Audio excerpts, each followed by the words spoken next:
The other really amazing story that we've heard over the last 12 hours is what happened over in Brazil. So President Luiz Lula underwent emergency brain surgery and is now awake and conscious in the ICU. Apparently he'll stay in the hospital for about 48 hours. We wanted to get more on this on the ground with Danielle Carvalho, a Bloomberg government reporter. Can you just walk us through the chain of events that has happened and led us here and kind of what this does to the government?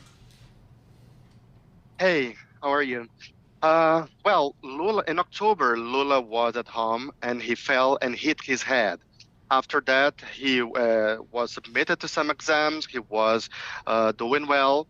But last night, by the end of the day, he started with some headache and he decided to go to the hospital here in Brasilia, the capital.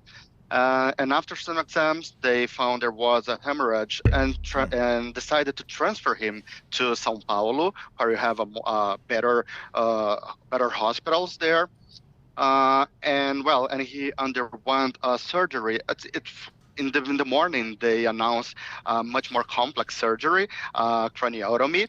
But then at a presser, they explained it was a trappening, where they use a drain to drain the blood that was between the skull and the brain. And doctors say he is now well.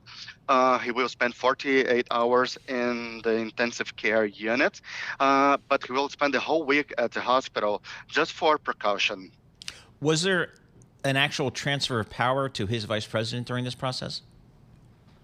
No. Geraldo Alckmin, his vice president, he was in Sao Paulo. He would have some agendas there, but he traveled back to Brasilia, and he will replace Lula and host in Slovakia's Prime Minister Robert Fico, who's here today, but as a vice president. So Lula, there was no transfer of power yet.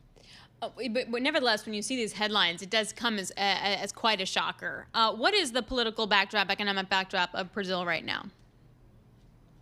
Well, Lula is a 79-year-old man. He will be 81 in 2026 when he intends to run again for president for a fourth term. And what is happening now? What happened in October and what happened today brings us a big question mark on his political future. Will he be able to run for president in 2 years? And age became something very difficult in politics, especially after what happened to Joe Biden in the United States. And there isn't a clear successor for Lula in Brazil. There are some people that brings the name of his finance minister, Fernando Haddad, and actually he is having some leading in the country. 2 weeks ago, he was the star of address on TV to announce a spending cut package to the nation.